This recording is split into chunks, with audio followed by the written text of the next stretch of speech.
Hello, and welcome to the Legendarium Green Team. I'm Jingalls90, and with me today are Little Red Book, Hello. TexasBlade, Hey, y'all. and Cesky. Hey, everybody. And today, it's a sad day. It's going to be a really fun talk, but it's a sad day because this will be our final bit of coverage of the Alex Verus series with Risen by Benedict Jacka. And I am sad to see this series go, but that's what rereads are for, right? So I was about to say, this is the great thing about this book series is it's a fast reread because there's no waiting in between books. That's right. And books are nice and concise. Yes, they are really concise and really tight too. I mean, I going into no spoilers here. I'm very satisfied with this ending. I'm very happy with this series as a whole. I don't feel like I was cheated of anything. And I am actually pretty excited to go back to it and kind of get to have the experience that you all had with this umpteenth reading for some of you, where you get to catch some of the books. yeah, where you get to catch all say, kinds of stuff. The only thing I feel cheated of is that I don't know what the American Light Council's like. I would really love to know what that's like. If it's just as bad as the English one or not. Probably is. Yeah. But I got to imagine it's pretty bad, right? I don't know if there is a light council maybe a different way. Yeah, maybe a different way. But you guys, you're looking at it wrong. It's the capitalist mages versus the socialist mages over in America. Yeah, that's right. That's what I figure. There's no light council or dark council. The big what's the word? Darn it! Magical construct people. It's a freaking D&D class and everything. The artificers. The artificer. Artificer, yeah. You have the artificer corporations running the show there, right? That's right. Yeah. Where do you think they get all those mantis golems? Sorry for the sidetrack. It's all good. So, what I would say, as far as feeling, the only thing that I felt cheated has to do with the end of the series, and everyone's going to be mad at me and surprised. So, well, Cesky already knows, but okay. Well, good. I think that is a question that was asked from the Discord by Wombat, so we will try to cover that maybe at the end. I don't know how we want to do this. There's going to be a lot of talk about the series as a whole, as well as the book. So good luck keeping up with us. It's just a lot to go about. And that hour don't listen to this unless you've read this series, because it's not going to mean anything. 100%. Short series, relatively speaking. Of course, we are Sanderson readers here, so it's easy to be short in that respect. It's not easy to be short, and you do not feel like any character is you don't feel, so where they end up, you don't feel emotionally cheated. Like he doesn't take shortcuts, and yet you feel yet he does it in such a short time space. Like that's a real talent. Yeah, it is. And I feel like with the world building as well, kind of tying to that, like there is so much about this world that you could learn and you could know. There's a whole website dedicated to him just breaking down all the different aspects of magic and or society, this society, right? But do you need it? Not really. I think he tells you pretty much everything you actually need to know, and you can deduce from the rest what else is coming up, right? Right. Which, I think is just fantastic, especially in 12 books. I already am starting to spread the Alex Verus word. I got someone on this series already, so it's so good to say. I was gonna say one of the things about this series is that they are short books, but you can tell they're concise and they're edited, you could say to perfection or to what perfect could be for them, right? They get their message across. You're not left with a lot of bloat in them, but he is pumping these out one a year, right? That's some dedication and some skill to be able to now he's doing his other series, but he was pumping them out one a year until he got to 12. And then there may have been a little bit more of a gap in between or something, but needless to say, he wrote these all very quickly with very good skill though. And I love that everything makes sense from the beginning to the end. There's never that came out of nowhere. This one's completely different than the other series. They're very consistent. They're very good. They all keep on track, and they all kind of have that big message inside of them. But just an amazing book series to read as many times as you want. And you can pick and choose. Oh, I want this one. I want that one, and still fall right back into them. Right. Absolutely. Yeah. And so, yeah, if I think if no one else has anything, we'll try to give ourselves as much time to talk spoilers as possible. Yeah, I guess agree. let's do it. All right, let's do it. I will say one last thing, because this was the big comparison that has always been made. This does now rank above Dresden Files for me on a Oh, whole. 100%. Nice. Now, does that because it's finished or just on quality? So because it is finished is not going to come into the evaluation for me. Okay. Actually, That's fair. I think I've probably known this for a while now, but I just, with 12 books, I feel like I'm not falling into as many pitfalls as I did with the Dresden books. I very much enjoy them, but there are times where I just got so tired of reading Dresden's character, honestly, like that I am happy to have someone like Alex in 12 books where I can see his growth and it's not like annoying. It's actually been a while since I reread Dresden. I've just been kind of waiting because I've been through the series a few times. So my biggest problem with Dresden. Well, let's not talk about that because Absolutely this is an Alex No. Verus book series. I do want to say this is that the quality is not consistent. Yeah. These books are consistent. Okay, that's fair. Yes, I am glad that I wrecked this on our first podcast episode for Green Team. It's been a big hit. And it's great, and everybody should know it and read it. And he just kind of flies under the radar with this amazing series. So. Yeah, you even give people the book and they don't even read it. Okay, let's talk. Let's talk.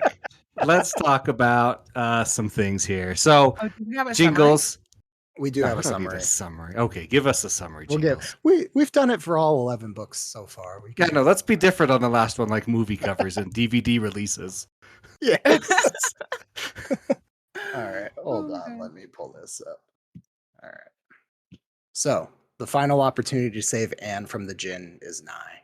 We begin this book not 2 weeks after the previous, only find Alex in Sagash's Shadow Realm, witnessing Anne's takeover.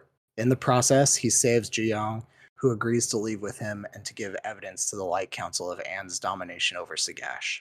The meeting takes place, with Alex and Richard present, beginning a not even alliance. Alex is smart enough and has learned enough not to trust either Richard or the Council with anything, and foresees their betrayal. Alex visits some old friends, and for some reason, family, and he and Talis had come to terms on what they were to each other.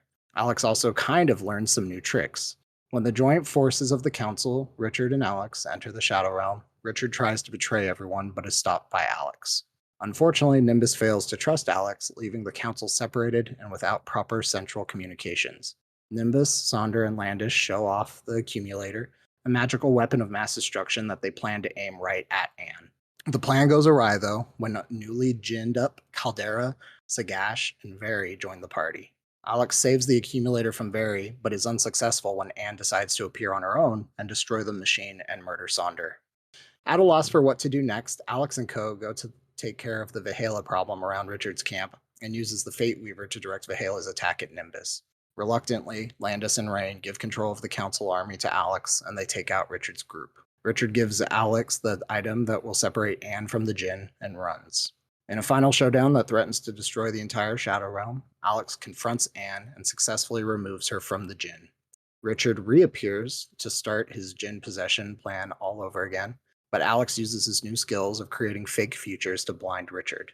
Alex is fatally shot, and the Fate Weaver simultaneously consumes him. Anne manages to kill Richard before he drifts to his death, ending the story of Alex Verus. And that's where it ends, right?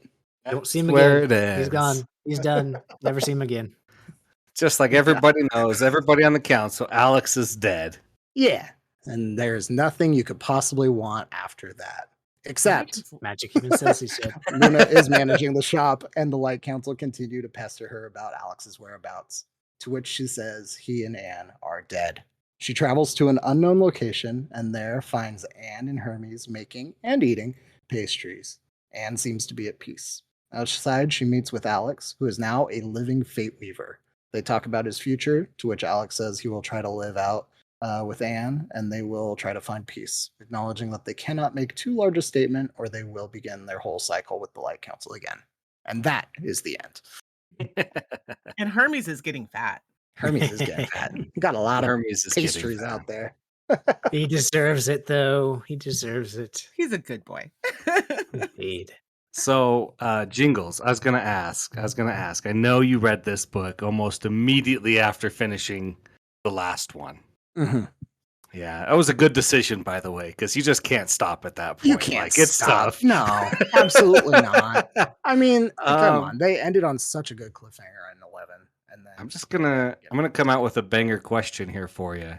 all right. Vari and the Merid and the monkey's paw. How was that for you? Did you feel like that was a good, like, oh, he's not one of the generals, he's kind of another high level one, and just like it's kind of surprising because you kind of go in expecting one thing, and then it's, he's different, but he still doesn't, all that. Take it away. Yeah. I mean, I think at some point I predicted that Luna would meet up with the monkey's paw, right? And that obviously did not happen at all. Oh, well, so that I guess I kind of did happen, not in the way I suspected. I do like the idea that she saved Vari by separating the monkey's paw with an agreement that keeps to the laws of that particular Jinn. Which is fantastic. And I really like that, we see some diversity of how the Jinn act, because Jaka definitely has the opportunity here to just let all the Jinn be evil without any sort of personalities. So it was fun to have like that diversity there where Vari is melded with a Jinn that we have been seeing for 12 books, just kind of willing to be be hosted by Alex, and then does not just throw that away. Like, it's still very important to him that mutual relationship is comes to terms. So yeah, I enjoyed it. I really liked it. So, all right. So somebody else is jumping in here. Which was your most surprising death in this book? Because there's a lot of death. I think Sonder, just because it was just so sudden. Yeah. Just really upsetting. And he was supposed to be safe. Yeah. Sudden and brutal, and yeah. R.I.P. That scene where Luna and Alex are talking and they're just listing off all the casualties is so touching. She's like, and she looks at him. She says, "Was it worth it?" And what I love about this book is that it really deals with Richard, and not Richard. Well, it does deal with Richard, but Alex is coming to terms with all these different threads in his life, and he's having to make really hard decisions, and he feels really bad about it. Mm-hmm. And Luna even says, "I'm glad you're the one making the decisions," because he basically gets somebody killed, like, directly, not in. And he's just. And she even says to him, "Do you think you're becoming Richard?" And he says, "Yes, but I don't think he is becoming Richard." But He's becoming like Richard, which is a thing that he's worked very hard to not. I think any step in the same direction that Richard takes, he sees as a step towards becoming Richard, even if they're not the same, right? Like him doing something that Richard would do does not mean he's becoming Richard, but to him it does, because he's been so against it for so long. But Richard, manipulating things for powers, what Richard does. So, but and anyone using the same methods to get power is going to look very similar, even if you're doing it for different reasons. And we get Richard's reason, more or less. It's always kind of the devil's in the details with all of this, right? Like, they always have there's a ruthlessness that Alex is maybe inheriting from Richard, but at the same time, that ruthlessness isn't backed by self-interest. No, that's maybe not the right way to say it, but he's tried very hard not to be ruthless, and it hasn't worked out for him. So now he's like, fool me once, shame on you, or no, me, fool me twice. And I think we can get into 4 or 5 times. I was gonna say, I think since this is spoilers, let's just get into the two instances of death that he directly causes here. He causes Ilmarin's death by sending him to block Vihala, knowing that there's a high likelihood he will die. And he manipulates Vihala with the Fate Weaver and positioning and things to get her to kill Nimbus. Nimbus, thank you. I knew it was like started with an M, and I'm like, Nicodemus? No, that's the wrong book series. But I'm like, he gets him to kill Nimbus and even land it. I mean, let's be honest here. That killing Nimbus like that is a very Richard thing to do. That is 100% what Richard would do and how Richard would do it. Would Richard kill Ilmarin? No. Well, Richard maybe would, but wouldn't care about it, right? Mhm. there's a big difference there, and you can see Landis when Landis sees that Nimbus gets killed.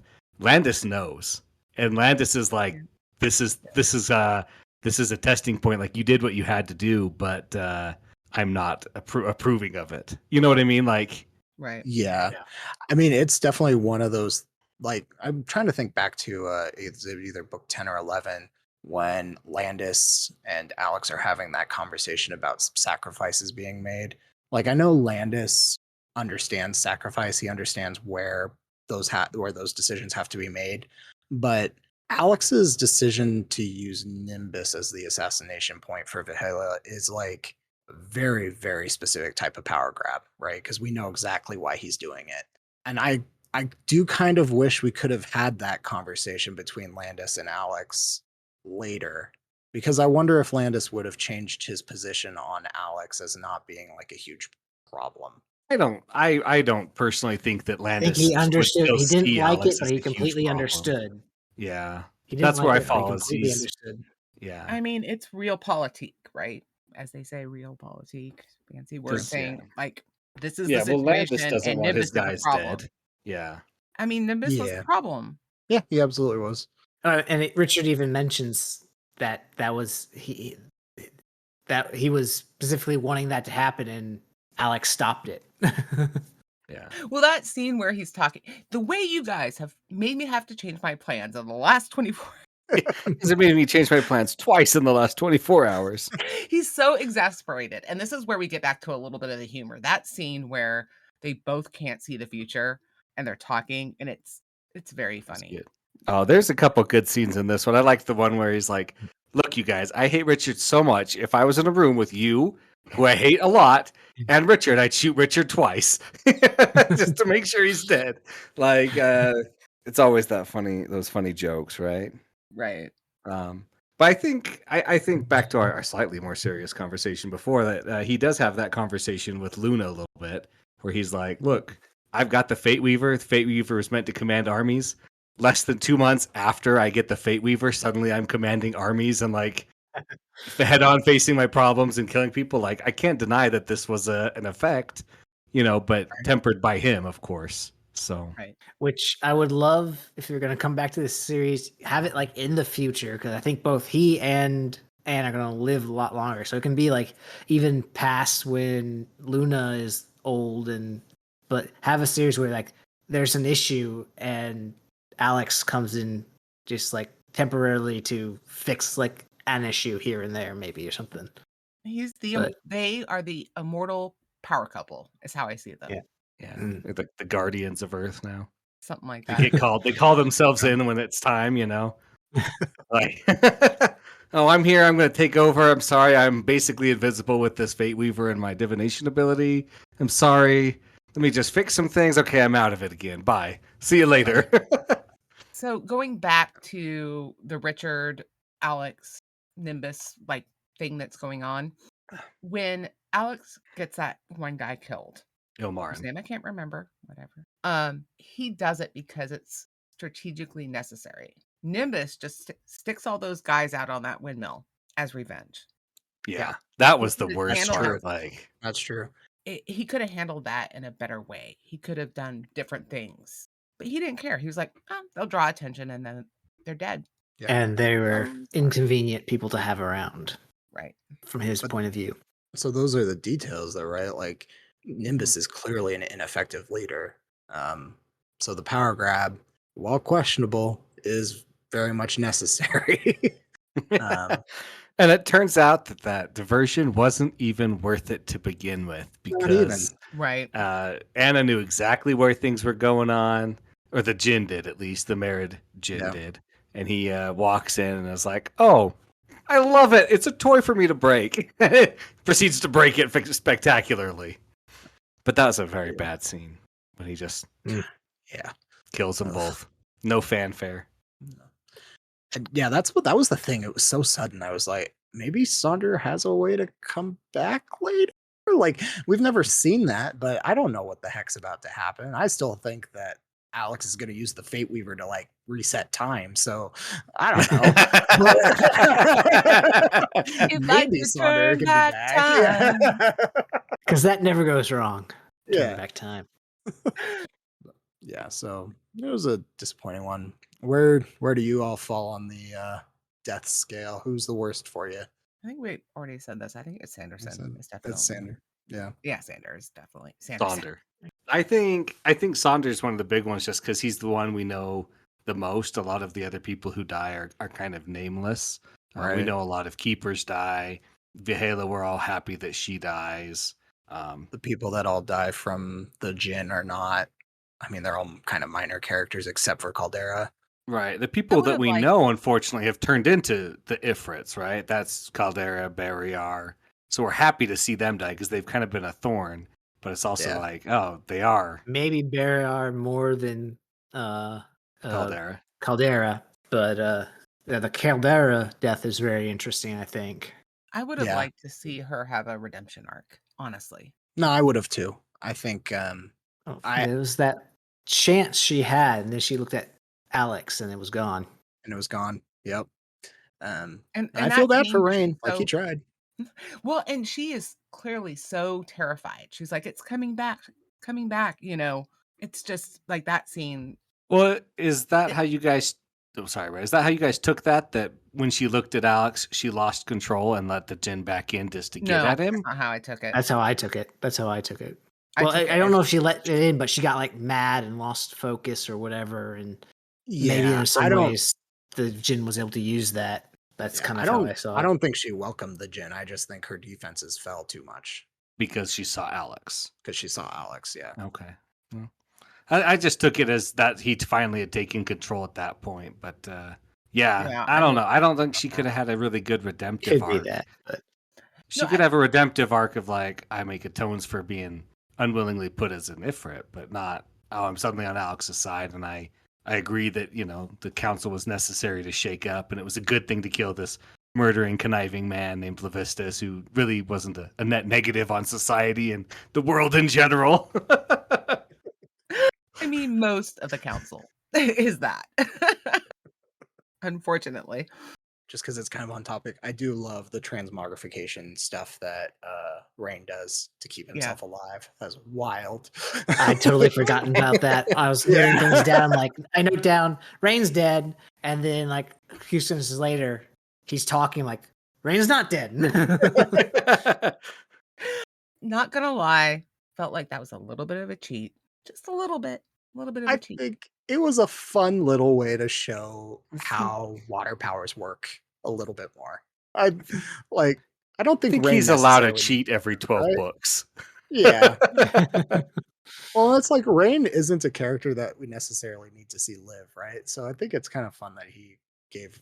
Well, actually, Rain is one of the only good people who treated Alex well, isn't he? The Yeah. whole time, yeah. So maybe that's why he gets to live. But And Jack can just do magic. yeah, I mean, that's the It's nice almost thing like about it's a fantasy, right? series about about wizards.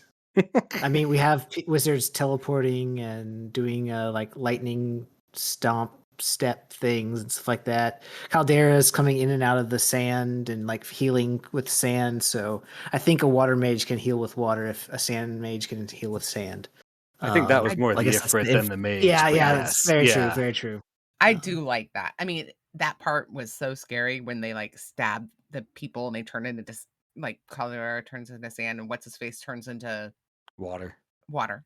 And just like that was so cool. That was just such a fun element. Yeah. The 4 elemental Jinns to defeat before you Mhm. get to the final boss of Spirit Final- Jinn. yeah, that's right. The 5 major elements. I did also like. So I do like that we started without seeing Sagash die at all. I do like we just got to see this massive battle happening, and it's just all these different shadow creatures just fighting each other in the background and stuff. And then when we finally do see Sagash, he's like just one of the most horrifying Jinn of all of them, I think, because he has that giant black sun that he keeps lifting up into the air, and it's Yeah. like shooting spikes at people. Oh, it's so cool. It's like a deadly disco ball. It's kind of how I imagine it, right? Like Yeah, yeah, exactly. he lifts it up and it shoots the beams, and where they cross and cut, that's what kills people. And like, yeah, no good. So I want to go Um, to this scene of the surrender of the adepts at the very end. Well, not the very okay. end. Yeah, The middle. scene where he goes out with his flag, and then somebody comes out. I'm not talking about the Richard part, although that's interesting. Mhm. He kills the first person who comes out, and it talks about how his flag is white covered in red, and like it's such a great image and done so perfectly before he starts. And the fact that he put himself out there, he wanted to save those adepts because he was imagining them all dying or suffocating under the rubble. And go, Alex, you're not Richard. Yeah, for continuing to try. Because Richard just dumps all of the adepts. He's like, nah, Mhm. this is too hard. Yeah. Later. Peace. I'm out. You'll still worship me later because none of you will be around, so you won't be able to tell the stories. Somewhat tangentially related to Richard and going way, way back. What did y'all think of Alex's mother? I love her You- so I- much. Just interesting to bring her in at the last book at the last possible second. That's what I'm saying. Okay, what is interesting is how she basically says to him, you are half your father and half me, because she's like this ruthless gangster basically. And his dad's a pacifist. And those two things, and that the fact that Richard, he's just a nobody. He just pretends to be a big deal. What do And I they think call that it?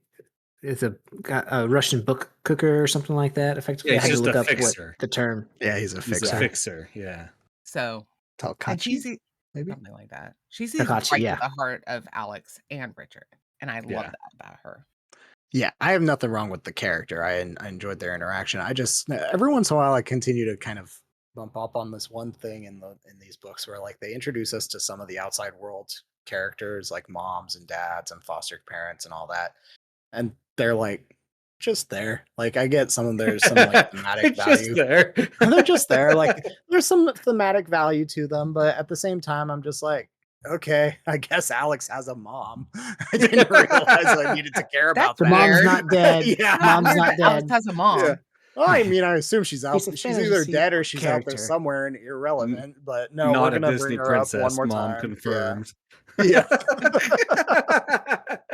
Yeah. I mean, I had the same feeling with the dad too, right? Like the dad was okay. It's cool. He's a pacifist. This conversation that he's having, like he goes to seek his dad, but Arachne, in all of the books previous to his dad finally showing up, is the person who Alex talks these moral conundrums through. And maybe for this one, it works because Arachne's not present. But even then, I don't know. I think I then there's think like Luna or not Very in this one, but Luna. Not Luna though. No, she's too young. I for him. think it just is trying to show like he was acting more like his dad the first, so many books, trying to be a pacifist and not fight when he doesn't have to and run and take that option. And then now that he's embracing his other side, he's looking to his other parent to see. That's the only thing I can really think about is it showing you that like no, Alex is not turning into Richard. This is who Alex has been the whole time. But instead of being in balance, he's been leaning more heavily on his father, and now he's in back in balance, kind of a thing. More like Annie, where Annie was very split, but like mentally so and like magically so versus Alex. So Yeah, I was Sorry, gonna my say they brain. have a similar arc in yeah, dealing with it. Yeah, but I think she's funny too. She is funny, and I love that she has like an old grandma keeping guard outside with. I think she's an just actual sitting. dragon. Yeah, Like I don't think it's an actual dragon sitting there being like, you know what? I'm gonna guard Alex Verus's mom, the mom. person introduced in book 12. no, I do think it's an actual dragon because she says, "Oh, she used to guard our old place wherever." Like this is yeah, I think she's a dragon, and I love that she's shaking her cane and yelling in Russian at Alex's. Yeah, It's yeah. so good. Well, cool. And also, I No, think it was a good like way to lighten things up a bit before we went into battle, while still giving us information. Yeah, I mean that's what I really like the Jiang stuff for that actually. Mhm. Like, I really love that she wants to go back to Sagash's Shadow Realm so she can get her makeup because no one makes good makeup outside of Korea. And and we know too, That like may have been her excuse. I don't know, yeah. but Well, and we know she actually does have like a perfectly good family, right? Like from the book that she was introduced in, she was like, "Oh yeah, I FaceTime my parents every weekend." Great. Yeah. um, so I kind of like to see. I kind of like seeing how like she. you think she'll get with Landis? No, no. No. Oh.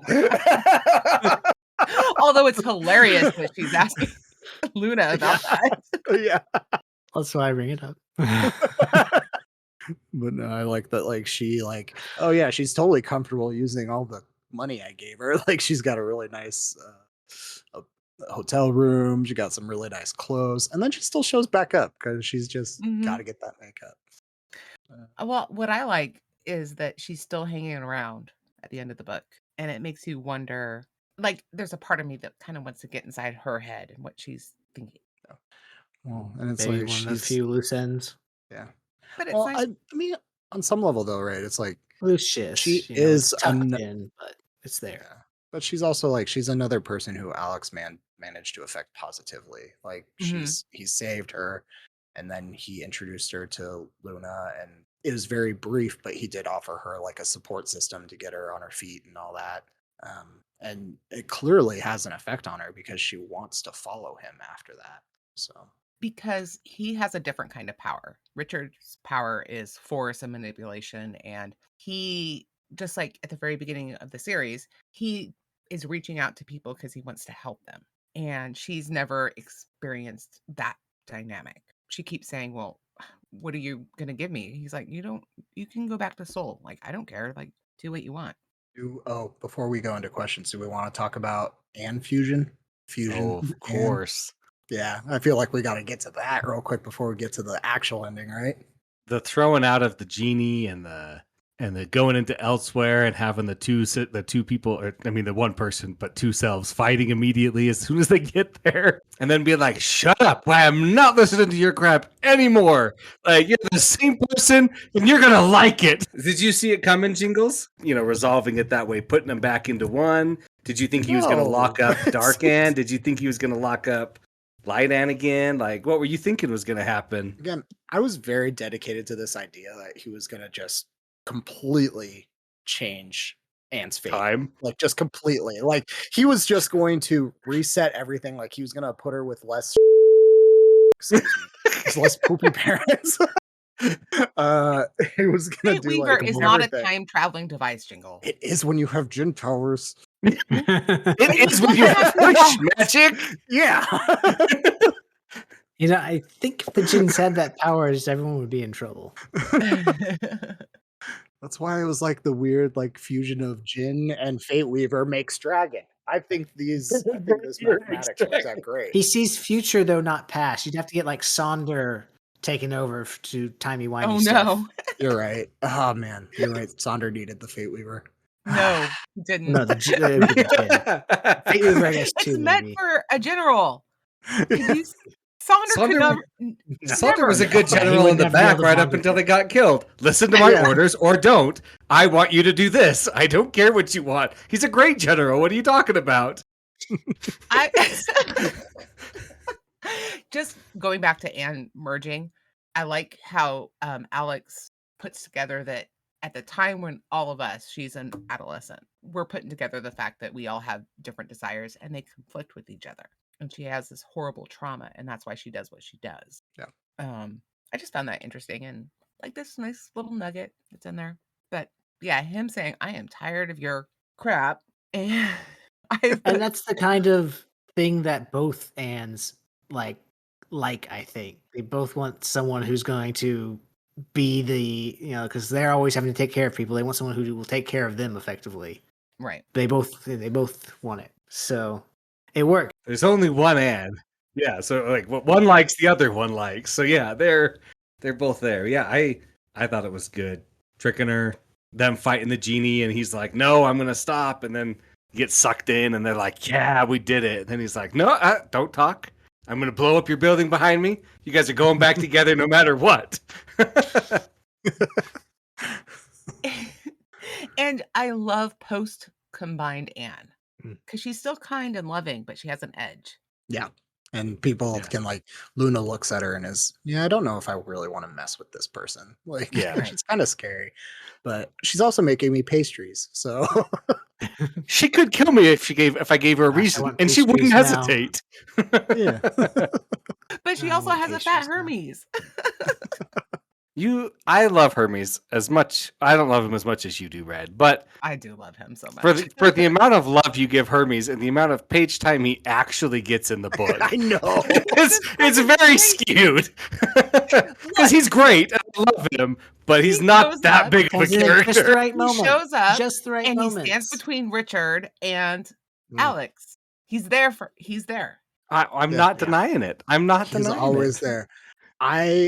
I did when we first talked about Hermes and he showed up. I genuinely thought I was like, "Oh, this is a super pivotal character," just by how much love you gave him. And then I was like, The entire book I'm about so seeing ready. him. I'm so ready to see what this fox can do. And then it's He like, is no, pivotal, but he's one of those people that just nudges things just at the right time. Yeah, that's he's- exactly what it is. And he also is there to listen when Alex has no one else to talk to, even though he Not much can't choice there. affect anything. He can blink really hard. That's about it. Right, but he's pivotal in the sense that he intervenes in Alex's life when he needs support. Yeah. And he Mhm. doesn't have it. When he's he does all by get- himself. Emotional he support does fox. instill his Yeah. wisdom in his way. Yeah. So But no, anyway. I do love Hermes, but it was so funny to see that he just hangs out. It's cool. Yeah, thank you, there's Jingles. nothing wrong Thank with you. Look, I'm allowed to love the cute little fox that blinks and portal. Since we talked about combining Anne, fusion Anne, let's talk about our first question, which is, how did you feel about the mentor-mentee fight between Richard and Alex? Given to us, of course, by Combat Wombat, or just Wombat now, who has Just also read all Wombat. the books. Good old Seth. Texas, take us away. What do you think? I mean, it is fun where Alex uses effectively it's a really deep thing and he can't do it whatsoever. It's not like he suddenly learns it. He's like, I'm just going to use it badly, but that's all I need to do. It's a jammer as opposed to a. Okay, I can only do static. Well, static is what we're going to use, and it's effective and fun and shows it's like all Richard has this down to a T. He's been using this thing to manipulate people all the time, and then here comes this upstart just like, no, it's gone.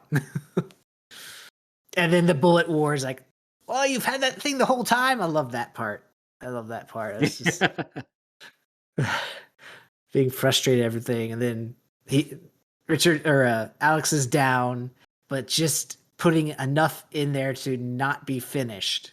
And it's like, yeah, that's how I like to play the games. Where it's like, I'm going down, but Age of Empires, I'm running my one villager to the corner of the map and building a town center, and trying to you're gonna have to hunt down every single one of my people, and yeah, so that's fun. I like it. I think it shows a big difference between Alex and Richard as well. That Richard, he comes in after the fight's won, and you can tell that he wants to try and finish Alex off quickly, but he can't. And he's like, do I go? Do I stay? Because he's so used to having all the answers with his divination. And he's so confident, but he's so risk averse. He is unwilling to take big risks when he doesn't know the outcome, right? Well, it's not a big risk if you... so long. Yeah, you don't know. It's not a risk if you know the outcome, like he can, right? So when he doesn't do that, he can't do that, and he's unsure about it, and he kind of falls into that, almost monologuing thing, like, "Are you really going to make me do this? I'm going to do this. You're no better than this. I'm going to get you." And also he's alone, and Alex isn't. Alex has the pet, Hermes. Alex has Anne, and it all combines for him, right? So I think I think there's a lot of big differences there that kind of highlight the difference between them. That Alex is willing to take the big risk. He's willing to get hurt to do things, right? Like he's wounded. Richard's not. Richard left at the first sign of trouble with his adepts. Well, not the first sign, but the first big problem. He's like, I'll abandon them and go on to the next. Alex doesn't. You know what I mean? Like there's those huge differences there that we can actually see, and they're highlighted really well in that fight where, Alex is on the offensive, but he's not. And, things. So go ahead. Somebody else take it away for a second. Alex is on a suicide mission, and Richard thinks that he can walk away anytime he wants to and come back later, like he did 10 years ago or whatever it was. And Alex has something to die for, and Richard has, like you said, he's alone. He has nothing but himself. And Alex, that's why he goes and sees his mom. He doesn't think he's coming back. Yeah. I feel like you all covered a lot of it. I do really enjoy that that these Richard and Alex don't really change in their personality during this final fight. It's not super gigantic. Like Alex is still doing a lot of his ragtag stuff that he's always done. Like he's using a spell that he just learned about a couple days ago in the best way he knows how. Richard is still overly confident because he believes that he can just get away, because he still has those traits of a diviner where he just kind of wants to get out of things. And then knowing that, he's also very confident that he is just going to be able to do what he was doing again, because there's no way Alex can beat him, because he also has this, he's also broken down Alex so much that he knows that he can beat Alex. Which is, kind of true. Like the person who beats Richard is not necessarily Alex. It is Anne. If we talk about the death as like the final part of the battle, but I guess that's not totally accurate because Alex does a lot of the heavy lifting. So yeah, I'm going to say one thing about Richard that is a series disappointment for me. He did not need to go off world for this book, because nothing matters. He does not, like, him going off world doesn't come into play. There's nothing he brought back with him. Like if he'd brought removes him from the first few books, but he could have just been, I'm in super isolation researching these Jinn. I've gone to a ultra secret place where I had to spend so much time cracking wards that nobody knows about. Easily come back from that. He can easily come back from that, whereas he's off the world. He easily came back off world. He just showed up one day.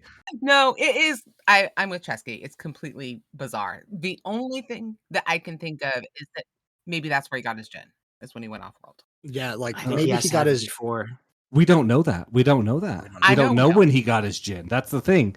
So that's I'm not opposed. I'm not like we have to change this, get it out of the book. I'm just saying, like, I wish there had been more involved. I wish he brought back knowledge from this world about Jinn, more knowledge about it. I wish he'd brought something back to I think he says he did bring some stuff back, some knowledge and stuff like that. Or I almost get the feeling maybe he conquered that world already, and now he's coming back to conquer his home world, kind of thing. If you're coming back from a conquered world and the only thing you bring back is yourself, then you're doing something. That's kind of his stick, though. He doesn't think he needs anyone else. I don't know. That's like I said. That's the only thing I'm really like. That's the only thing that was a big like disappointment in the book, is that never really plays into it. It's never an overt thing. It could be this very background thing, but that's just not as satisfying to me. Yeah, it's too background. No one talks about it after the first few books, so yeah, it just kind of evaporates, which kind of lends to my new theory that has very little evidence to it, but just kind of reconciles like the whole mythos of Richard Drack and the people that he influences, and like how like he could have just fooled Rachel and Alex into believing that he was off world doing something crazy because they assume he has that much power, right? Like he doesn't need to necessarily have been doing anything. He could have been in a shadow realm or a pocket realm just trying to learn how to manage a Jinn. And once he did that, and he did that full well knowing that he was laying down a certain way of people thinking about him and a certain emotion. And then he came back when he was ready. And that's all there was to it. Like, it's not great, but it kind of makes more sense to me than just saying like he just went off world to do mystery stuff. Maybe it would have been a bigger plot point, but it was one of the things that got cut to keep these books so slick and sleek.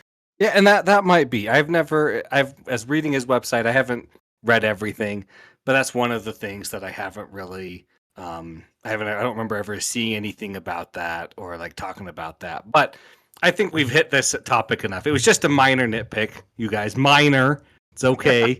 Let's talk about Wombat's other question for us. How did you feel? Let me read it off. Yeah. Full series. How did you feel? Yeah. How did you feel about Alex being alive at the end? Did the fake out get you? Did you expect it? Were you sad, happy? Sometimes I feel cheated that Alex is alive at the end, and I feel like Jacka should have just gone with it and left it. And other times I'm like, you know what? I'm glad he didn't because it's a really nice ending and it kind of ties it up with a bow. Kieran, I know you're listening. Eventually, when you read this book, I know you hated that he brought back Verus, but just live with it, okay? He's a different person now. It's okay. Okay, so this is the one thing that I have a problem with. Okay. I think both Anne and Alex should have died, but I would have been okay if Anne died and we had the epilogue. But Alex really should have died. So you think Even Anne should have though- died over Alex? No, Alex really should have You died. said Anne. Well, I meant to say And Alex. yeah, Anne should have No, survived, and Alex died. I would be more okay if Anne survived and Okay. But you I know just what? want to make sure we're all clear. I'm with Wombat here. I love my happy ending. It's such a sweet ending. But Alex should definitely be dead, but probably both of them. That's how I feel. I mean, he's not exactly human anymore, so you could argue he is But half he dead. was human. He's undead, dying. maybe. No, I'm just saying. Look, Let's let Jingles get his opinion in here. No, Texas, you go ahead. I'll save myself. No, I just said it. He's paler now. He's like a zombie now. So That's all your take from it. if you want him dead, you can say he's undead, and you're happy. You can be happy. Nice. Okay. I will say I am actually very happy with this ending. It's a little okay. I don't know how many books often do this, but the tone of this ending matches very much to one of my all-time favorite fantasy series. And I'm not going to say the title because that would spoil it. Now you're gonna leave us in suspense here. it was a very helpful. Come I on. can't try this series. I have read another series where the ending is kind of optional. Like you can choose to end where it tells you to end, or you can keep going. And what I like about that decision is one of those options makes for a happy ending, and the other kind of makes for a little bit of a nihilistic ending. Like in this one, I appreciate that Alex and Anne get to have their happy ending. I appreciate that they get to I'm happy to know that Alex's efforts all came out to mean something, right? Like there is a person who has been constantly at war for like 10 years or however long this whole series spans, and he's finally going to get to have a chance to be like he can be himself with someone.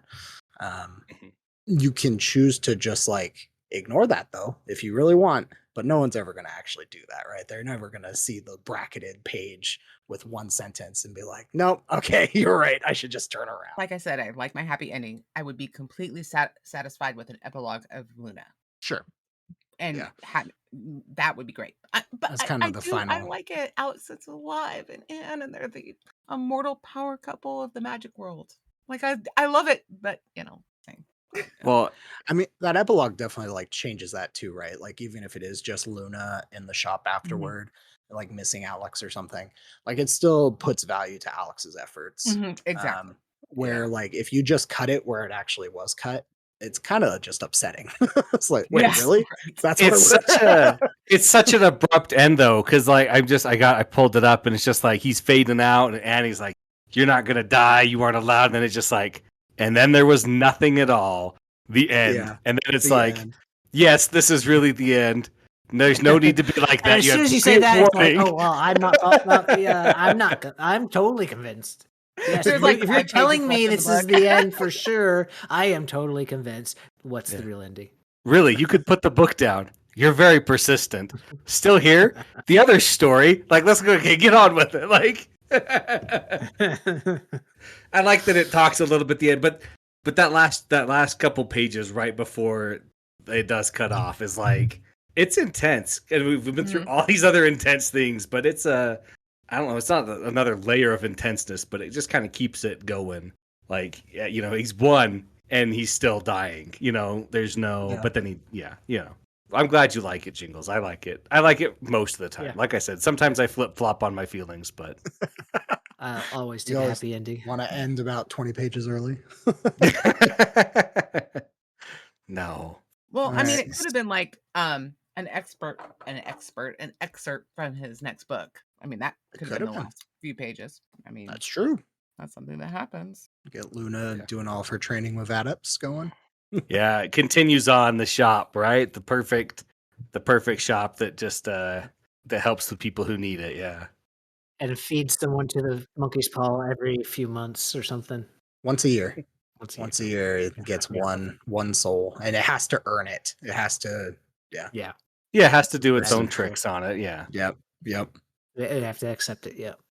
I mean, how would you feel if you were Luna in that situation? Would you be as tormented about it as she is? Because I don't think I would be. I'd be like, well, I made a deal. If nobody comes in seeking undue power with easy shortcuts and thinks they can outsmart a Jinn that's only lived for eternity, basically, Yeah. then yeah, they kind of deserve it on their They own don't at that exactly point. know that, but No, they Uh, have figured out how to make a wish. If They've- you know that it's a monkey's paw and that it grants wishes, then you know that it'll never turn out correct for you. The only thing is to wish, that they don't know wish it's a you've never djinn, though, encountered it. per se, theoretically, unless the monkey's paw is always a djinn. First I know Well, in it's this makes instance that- and world, it is. But Yeah, Yeah. I feel like for like the first couple years, I'd be kind of worried about it. Like I'd probably be anticipating that happening, and then, yeah, okay, this is normal now. well, you do your best, and the Jinn's gonna Yeah. go to people who are gonna accept it, and there's nothing you can do to stop it. Well, It and that's can the thing, right? literally kill anyone. It doesn't Yeah. matter. Like, Well, that's the thing, and it's going to totally abide by the agreement you made. So Exactly. Yeah. And the people it kills it's like they're asking for it they're almost. self-selecting. Yeah, they self-select themselves for death. Like her boyfriend from, was it the third book? Oh, you mean Martin, the ever burning, the loser, Yeah. the one who needs to be Right. stabbed more often. Yeah. He was like, but no, I figured it out. I know how all those other people were dumb. But don't we always think that? We do, and that's the problem. Anytime you start a sentence Yeah. with "everybody else was dumb, I'm right," that's when you know you're also dumb. really made a mistake here. You've got the more information, though. You got that little piece of information they didn't have. You got it. What could possibly go wrong? Wish for a 13th book in the Alex Verus series. That's the weirdest ASMR I've ever heard. Everybody dies. All right. I think we have 3 more questions from Rhett. Oh, what do you want? I was just gonna say, let's do the questions. Yeah. That's fine. All right. And I think they're probably pretty appropriate for us to just close out the series with these because they're more encompassing of everything. But your favorite magical item? Let's go. The mist Right. cloak. This cloak is really cool. I think I'm gonna have to take a cop out and pick 2. Favorite one to not use but to see on screen is the sword that turns you into a murderous person who with super strength that that doesn't ever get used, but just the interaction around it is amazing, right, in the book. Why do you use it? I don't. That's why it's here. Like, but the other answer is going to have to obviously be the Fate Weaver. That's such a cool item to shift fate. Obviously, I wouldn't have his skill with it, but like just the ability to nudge things. You know what? I don't want a pop test today. I want, I'll guess and get the right answers, kind of a thing. So, yeah. I think, Might go with the. go for it. I was going to say the elemental, air elemental calling device. I'd love to be able to have a friendly elemental to take me everywhere. If she That'd can, maintain her concentration. If you can get one to maintain its concentration, not be just a total mind slave to you. I have a 3D printer. I'll just 3D print trinkets for her, and that'll work. Oh yeah, that'll work. Yeah, that's nice. She'll forget about them as soon as I get them, so I can print the same one over and over again. That's what he does. I think my favorite item, is it a cop out to say November? No. No. He's kind of like a super imbued item, but not really. I mean, he definitely is conscious. I would I say mean, technically, all imbued items are. Yeah, they are all alive. Yes, but I don't know. He's just a bit more talking than the rest. Here's the answer. You can't say yes. Red can't say yes because then she'd have to pick Hermes. Hermes is he's not an he's item. a magical He's creature. not even my favorite. It was a not a joke. concept. Oh my gosh. You know what? Number Also- two would Rising be it to the ribbon. death. It would be the ribbon that Arachne makes Luna at the very beginning of the book or series. That's a good one. That's kind November's of not an item. That would be specific. like saying Hermes or Arachne or the What would that ribbon do for you Wouldn't it? though? Hmm? That ribbon is specifically designed to pull a curse. You don't have No, any curses to pull. I'm just saying it's an item on screen. I don't need a ribbon. I mean, yeah. I'm not You cursed. you liked how it was used. I'm Okay. cursed once a month. Okay, it's gonna help you with that though. Think you need a different item for that. Oh my gosh, I was so distracted by Wombat. He put another question up, and then that came out of your mouth. That was awesome. What's Red's second question? Let's Okay, no, hold on. I'm gonna change my answer really quick just because I want to use it for this question. So it won't be November. It will be the air crown. I actually thought that was really cool. Oh, the air crown's cool. Yeah. I think being able to jump around and fly would be really awesome. And he's all like, well, I don't know if it will carry two, so you just have to like fall in. Okay, so favorite magical companions or animals. I will put November here because he's an awesome companion. Oh, I think you have to put November here because he's the best there. Yeah. Hermes. Yeah. Called it. I guess I have to say Starbreeze since I want to call her with her thing. So Arachne didn't make it. Poor Arachne. I know, but it's hard. There's a lot of really good. Yeah. I do like spiders. It would be interesting to see a giant one. That's one thing I love about these series is I don't know how many series have a good magical spider. And then, spiders are normally the evil, which makes sense because they're in the dark and damp places and stuff like that. But and Arachne just wants companions and to share her wisdom. It's awesome. Okay.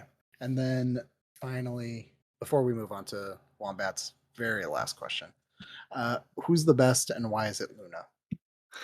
Well, you see. Landis I'm not is totally pretty cool against too. that, but yeah, Landis and Morden. Morden really got me in the last book. I just oh man, this guy's awesome. I didn't realize how awesome he still has a lot to was. make up for with the first few books. Yeah. He did what he wanted and he got out. Like he knew when to go and when to push. He and did when torture not. someone in the first book, if we recall. He did. Well, he's an awful nobody's person. saying he's a great Not saying he's person, not good. yeah. We're not saying he's good. So, But as a when we character, say he's great. When we say the best, do we mean the best? He's hard to character hate. Enjoyable, or the best character, good person? Oh, You know what I going mean? Enjoyable. Yeah. Like they could be the same thing. They can pushing be. it there. It can be, but I mean, Morden is a great character and he's very enjoyable. No. Yeah, he's hard to dislike at the end. If we're going I would best say- for like goodness, then it's Landis. Yeah, for sure. I would say it is Luna. She is the best. We get to see a huge character arc for her. And when she is in a place where she can choose to be part of the machine, she steps away and she is out there helping adepts and helping little hatchling mages. And she's got that common. She's Vesta. To be fair, she saw Alex get chewed up by said That machine. So But she that could have been in would. the machine. I'm gonna throw a curveball here and pick as best character Alex's mom. She did the best. I'm just kidding. I'm just kidding. For best character for me, it's really a tough one. Luna's really good. Landis is really good. I think the crew. I think you just have to pick the crew. Alex Vari, Luna, and Annie together. They're the crew. They're the best. Landis is awesome. Most of the council sucks. Yeah, pretty much. I would love a Landis and Caldera roommate short story. That'd be pretty great. I am ready for that. So one last thing. If it's not too late, if a friend was looking for an urban fantasy rec, would you hand them this or Dresden? This. Go. It's This probably this, maybe. Yeah. In fact, I I'll put have a handed this to people. I'll put a small caveat. I think most of the time I'm going to hand them this one, but I think people who are looking for a more immediate, I don't. It sounds bad when I say power trip, but more of a power urban fantasy kind of thing. Then I might go more the Dresden route. Kind of I guess I depends on have how. recommended it more to people. But It's tough on yeah, the whole. I think Varus is better. Plus, it's completed. Plus, it appeals Mhm. to more people. But I think Dresden really A little targets a cleaner. certain. Yeah, Dresden targets a certain audience and hits it really well. And depending on who it is, but for the most part, Varus. So sorry, Wombat. It's a cop out answer. I'm sorry. And Judge me accordingly. Wombat, he is going to judge you accordingly. Wombat did say the answer should be Alex Verus, and I will judge accordingly for anyone who strays from the track. Cesky, you're the only one straying because I am answering with Alex Verus, like easily. Not even a competition in my mind. I think Chesky, you have actually a lot of good reasons for why Dresden might be up there, but I just think Alex Verus it's just cleaner. It just does everything really well. Yeah. All right, here we go. We're at the end. Are we plugging today? Sure. Y'all always plug. All right. Hi, I'm Chesky. I host the Libromancy podcast, and I need to update more episodes, but I've covered all 12 books. One with the very last one with Red here again. It's great, 15-minute long episodes, unless Red talks your ear off for an hour. But they're all great. I love them. Come listen. It's fun. no plugs for me. No plugs for you. All right, and then I'm just going to be plugging this this podcast just because you know there are I have time now. I just finished a 12-book series, so looking to finish some new stuff. I think Seeker and I are going to be. I don't know when this is going to come out, but Seeker and I are going to be covering Memory, Sorrow, and Thorn at some point here soon. So be on the lookout for that. Looking Memories forward to of it. Memory, Sorrow, and Thorn by Tad Williams. So the Dragonbone Chair is the first book, and then we're going to do that whole trilogy. Although well, the last book is so massive, they split it into 2 books, so it's not a trilogy. It's a quadrilogy. well, Cesky and I have talked about doing the Enchanted Forest series. I don't know if we'll go Yeah. ahead and do that. But Yeah. Patricia, I'll put one more one more plug out there, but it's for his next series, An Inheritance of Magic. I need to get back to that. There's Yeah, the 3rd book's coming out soon, and I think they're just as good as this series. nice. Yeah, I definitely intend to look at those sometime soon because Jack at this point has done no wrong. There's no reason for me not to support him. Well, okay, well, thanks everyone. This has been an amazing year and a half. We got through it. We did it. I know for some of you that might not have been too much of an effort because you read the books multiple times already through that year and a half. But I've really appreciated it and I've had a lot of fun. So I look forward to listening to these in the future when I go through a reread and see how wrong my takes were. that will be fun. Yeah. So, this has been the Green Team of the Legendarium's discussion of Risen by Benedict Jacka. Please join us on the Legendarium Discord server to continue the discussion. Thanks go to Craig and the Legendarium and Horizon Brave for starting the Green Team. Intro and outro music is Galactic Damages by Jingle Punks. You can find us on all kinds of podcast servers, but also find us on YouTube. So if you enjoy those, like, comment, and subscribe. We are not doing video right now. We are audio only. So just be aware of that. And we are not the audio books, which I've heard is a continuing problem for people. So, sorry. So with You can me get tonight, those, I think, on like Libby and stuff like that. yes, I believe So. you can, depending on where you are. Yeah. But for Chesky, TexasBlade, and Little Red Book, I'm Jingles, and thanks for listening. Have a good one. Bye.